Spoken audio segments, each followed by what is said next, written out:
আসসালামু আলাইকুম রহমতুল্লাহ বরকাতুহ। ফুটবল বিশ্বকাপ চলমান, অনেকগুলো দেশ অংশগ্রহণ করছে। এর মধ্যে বাংলাদেশের মানুষ মূলত দুই ভাগে বিভক্ত, এক ব্রাজিল, দুই আর্জেন্টিনা। এছাড়াও অল্প কিছু সংখ্যক মানুষ বিভিন্ন দল সাপোর্ট করতে পারে, বিভিন্ন দেশ সাপোর্ট করতে পারে, বাট মেজরিটি এই দুটা দেশেই।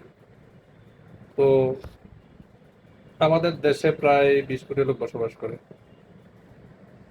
তো ব্রাজিল এবং আর্জেন্টিনা এই দুইটা দেশে আমার মনে হয় না প্রত্যেকটা দেশে 20 কোটি করে লোক বসবাস করে।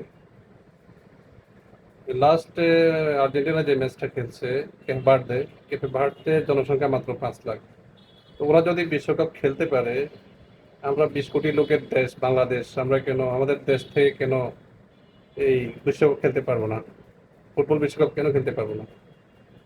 আমাদের 20 কোটি লোকের মধ্যে কি ফুটবল খেলোয়াড় নেই? বাছাই করার মতো কি সেই টেকনোলজি নেই? বিশ্বমানের কি একটা দল গঠন করার মতো কোনো ওয়ে নেই? আমরা তো শুধু পড়ে আছি চেতনা নিয়ে, অথবা এই বিভিন্ন ইস্যু নিয়ে, যেটা 2 বছর কাজে লাগে না। তো আমরা আসলে নিজের খাই নিজের পরে আমরা অন্য দেশ নিয়ে ঝগড়া করি, অন্য দেশের সাপোর্ট করি, কিন্তু আমরা নিজের দেশের কথা কেউ চিন্তা করি না। কেউ এটা বলে না যে আমাদের দেশের ফুটবলটা উন্নতি করা দরকার, আমাদের দেশের ফুটবলকে একদিন বিশ্ব মঞ্চে দেখতে হবে, সেটা নিয়ে লেখালেখি করা, অথবা সেটা নিয়ে উচ্চ পর্যায়ে আলোচনা করা, অথবা দেখা গেল যে কিভাবে কি করলে এই চিরেই একটা ভালো দল গঠন করা যায়, ফুটবল দল গঠন করা যায়, সেটা নিয়ে কাজ করা। এটা নিয়ে কেউ কথা বলি না। আমরা ফুটবলের আবেগটা 4 বছর পর পর দেখাই, শুধু ব্রাজিল আর্জেন্টিনার ক্ষেত্রে।